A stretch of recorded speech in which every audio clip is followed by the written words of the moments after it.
I raw doggy her every night. That's normal, right? Pretty normal.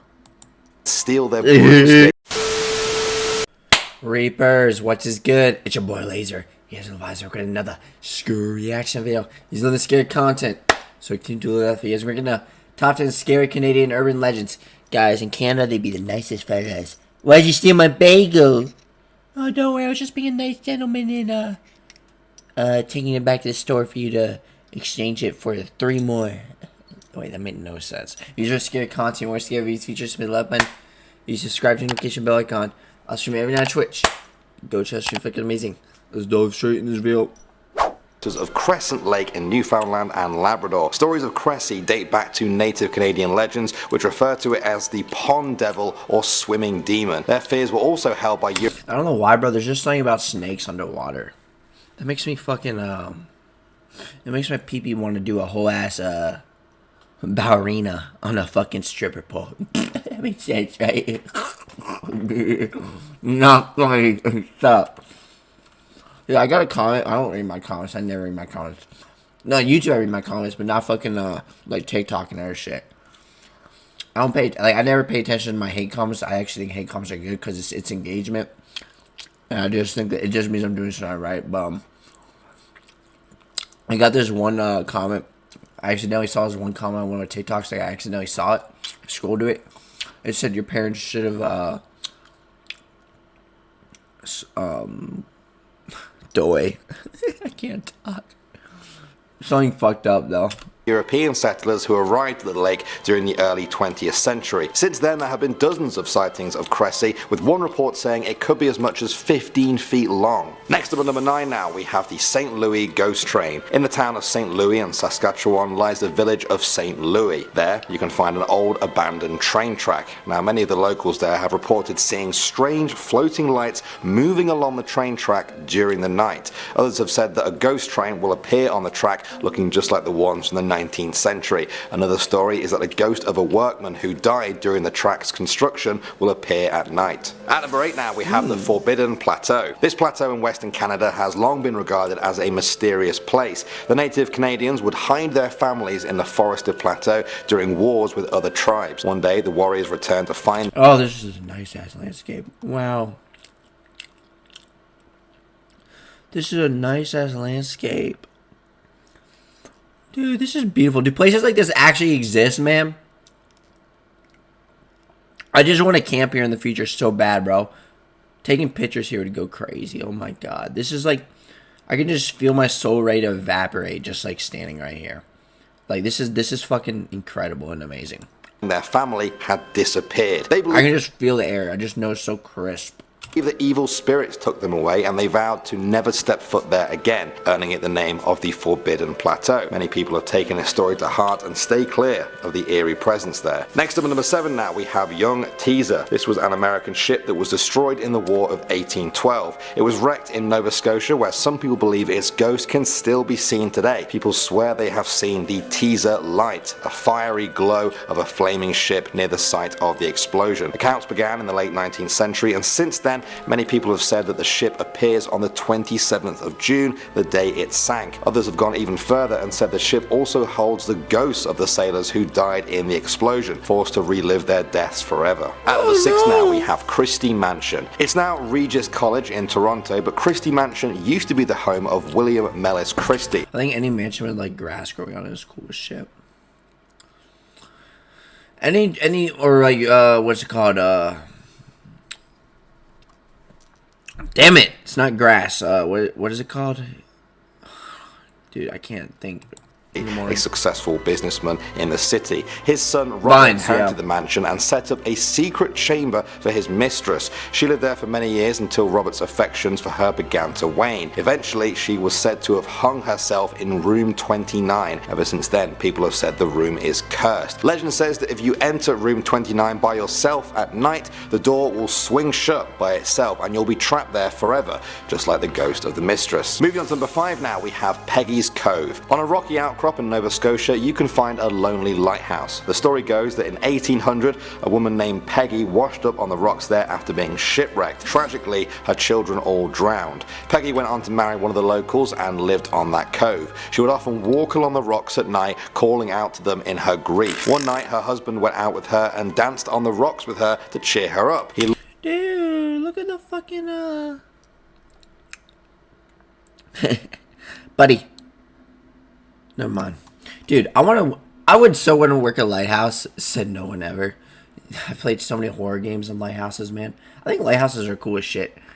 How do they usually work again? There's usually like a building like you gotta sleep in. Like, I know you don't actually sleep in the lighthouse if you work there. Like, there's usually like a building near it, right? Is it like the games where like there's a little house nearby?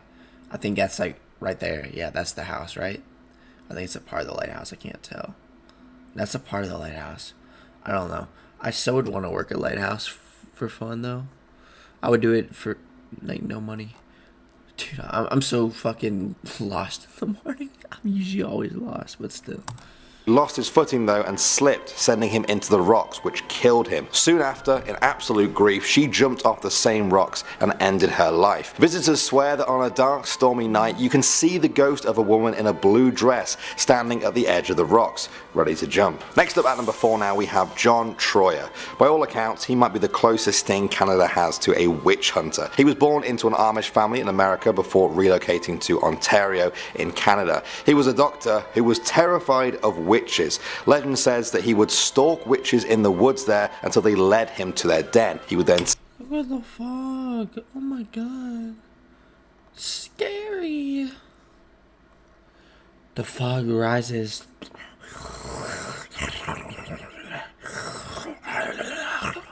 Dude, witch. That's just my soulmate right there, guys.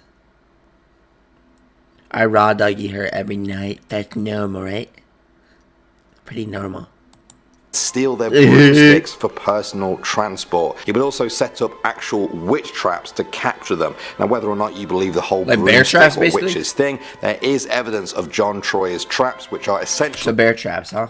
Human-sized bear traps. Coming at number 3 now, we have the Dungarvan Whooper. This is a famous ghost story coming from New Brunswick and dating back to the late 19th century. According to legend, a young Irish cook called Ryan worked at a lumberjack camp. While the other lumberjacks were out one day, the boss killed Ryan. When they returned, he told them Ryan just got sick and died suddenly. They buried him some distance from the camp. However, a loud whooping sound kept them awake. The whooping got so loud that they fled the camp, convinced it was Ryan's vengeful ghost. In the years since then, many people have... Mr. Whopper. Mr. Whopper versus, that's his name, right? Mr. Whopper versus Me the Reaper. Who's gonna win, guys, in an axe battle? Knife versus axe. I'll take a knife over an axe any day. Do it. Reported. I mean, like, technically, like, a knife could have, like, as far as, like, we're talking, like, weapon comparisons, like, a knife could have an advantage in some ways. Like, you know, obviously it's not, definitely could have, no, actually, it definitely can. It definitely can. I don't know how, but it just can. I can't think of any, like, things on top of my head at the moment, but it's like... As Ryan seeks vengeance on the living. Next up, number 2 now, we have the legend of Rose Latulippe. This is a French-Canadian legend that dates back to the 18th century. There are more than 200 different versions of the legend, but they mostly share the same theme. Rose Latulippe was a young girl who loved to dance. On the night of Mardi Gras, a stranger appeared at her house and danced with her until midnight. At that moment, he was revealed to be the devil. She tried to escape, but it was too late. The devil, what the fuck? The devil, dancing with the devil. Imagine selling your soul to the devil. Couldn't be me. Imagine actually selling your soul, bro. Couldn't be me. I actually care about myself. I'm actually close to God, unlike most people nowadays, which is sad. The fact that being close to God is rare nowadays is just, it disappoints me. It makes my flesh want to have a whole ass The devil took Rose back to hell, where she remains to this day, dancing with her at his whim. And finally, at number 1 now, we have Oak Island. Legend says that treasure can be found on Oak Island in Nova Scotia. Since the 19th century, people have been convinced the treasure there includes the likes of Marie Antoinette's jewels and even missing Shakespeare manuscripts. A number of people have died trying to search for this treasure. The legend all began with the discovery of a large pit which seems to be man-made. The money pit. It's almost 200 feet deep at one point and has been protected by booby traps which have killed a number of explorers. There are even underground channels that lead Look at my massive boobies. to the beach over 500 feet away. Treasure hunters are convinced that all of this must have been built to hide treasure from. And by the way, do people casually just treasure hunt in like 2024? How does that work? You looking for shiny doubloons?